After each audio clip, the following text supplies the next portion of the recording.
आंगनबाड़ी कार्यकर्ताओं ने रुद्रपुर में निकाली विशाल रैली।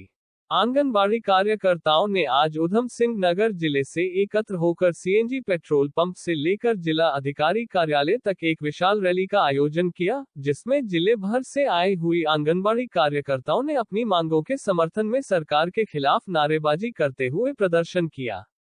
इस मौके पर बोलते हुए आंगनवाड़ी कार्यकर्ता सहायिका मिनी कर्मचारी संगठन की जिला अध्यक्ष मनप्रीत कौर ने बताया कि विभिन्न मांगों को लेकर आंगनवाड़ी कार्यकर्ताओं ने आज विशाल रैली निकाली थी। लगभग 1000 की संख्या में आंगनवाड़ी कार्यकर्तियां और सहायिकाएं रुद्रपुर पहुंची थी। सीएनजी पेट्रोल पंप से लेकर जिला अधिकारी कार्यालय तक इस रैली का आयोजन किया गया था।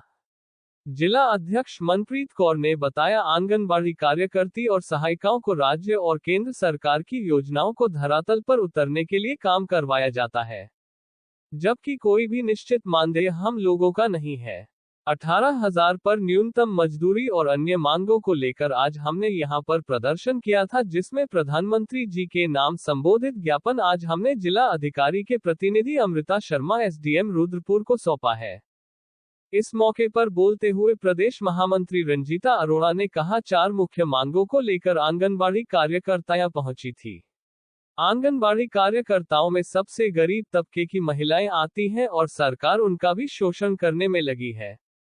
कार्यकर्ती मीरा बोस ने कहा कि नारी शक्ति को बढ़ावा देने की बातें राज्य और केंद्र सरकार करती हैं, लेकिन आंगनबाड़ी कार्यकर्ताओं का शोषण राज्य और केंद्र सरकार कर रही है, जिससे मजबूर होकर इस रैली का आयोजन आज संगठन ने किया था। संगठन के आह्वान के बाद बड़ी संख्या में आज ज्ञापन देने के लिए कार्यकर्ताएं पहुंची हैं। अगर सरकार की कार्य प्रणाली नहीं सुधरता तो हम संगठन के निर्देश के बाद हमारे बजट में कोई भी किसी प्रकार से पैसा नहीं बढ़ाया गया और हमारी 4 ही मांगे मुख्य हैं कि हमारे जो न्यूनतम मजदूरी है वो प्रतिदिन की 600 रुपए होनी चाहिए और महीने की 18,000 रुपए होना चाहिए और सीनियरिटी के आधार पर हमारे 15 वर्ष पूर्ण होने पर लड़कियों के हर महीने मानदेय बढ़ाना चाहिए।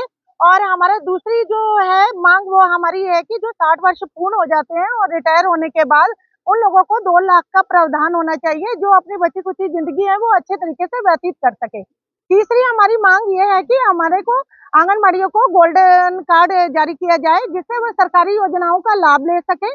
चौथी हमारी ये मांग है कि जो मिनी आंगनबाड़ियों को उच्चीकरण किया गया है उनका जल्दी से जल्दी जीओ पास किया जाए और हमारी ये समस्याओं का निदान किया जाए।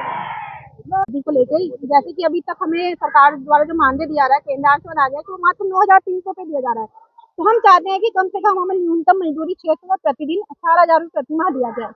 सेकंड मांग हमारी है कि जिन मिनी वर्करों का प्रमोशन हो चुका है और अब लिस्ट जारी हो चुकी है, लेकिन उनको अभी तक नियुक्ति नहीं दी गई है, जल्द से जल्द उनको नियुक्ति दी जाए, क्योंकि आचार संहिता आप लोगों को पता है जैसे चुनावी माहौल है, आचार संहिता लगने वाली है।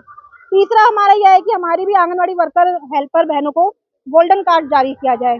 और एक मांग हमारी यह है कि जैसे हमारी कोई भी बहन रिटायर होती है 60 साल की उम्र करके, उसके बाद उसको कोई भी धनराशि प्राप्त नहीं होती है। हम चाहते हैं कम से कम 2 लाख रुपए हमारी हर बहन को धनराशि दी जाए।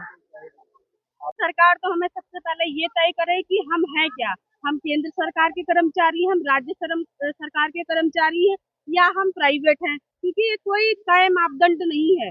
आधा तनख्वाह सरकार वो राज्य सरकार देती है, आधी गवर्नमेंट सेंट्रल सरकार केंद्र सरकार देती है, लेकिन हमको किसी भी कैटेगरी में नहीं रखा गया है, ना तो सरकारी कर्मचारी, ना राज्य कर्मचारी, ना मजदूर, ना कुछ हम लेबर तक का हमको वो नहीं दिया गया है। सरकार सबसे पहले हमारा मापदंड तय करे, उसके बाद हमें इंसान समझे। हम जो सरकार की योजनाओं को फलीभूत करते हैं, जब भी कोई सरकार आती है उसकी सारी योजनाओं को हम फलीभूत करते हैं। हमें हमारे हिस्से का हक दिया जाए। हमें राज्य सरकार से हमारी ये मांग है कि हमें राज्य कर्मचारी का दर्जा दिया जाए। और जब हम काम करते करते बूढ़े हो जाते हैं 60 साल के बाद, तब हमारे पास कोई काम नहीं बचता है, कुछ करने लायक हम बचते नहीं, इतनी मेहनत हम कर चुके होते हैं, तो हमें पेंशन भी दिया जाए। सर, मेरा नाम मीरा बोस है।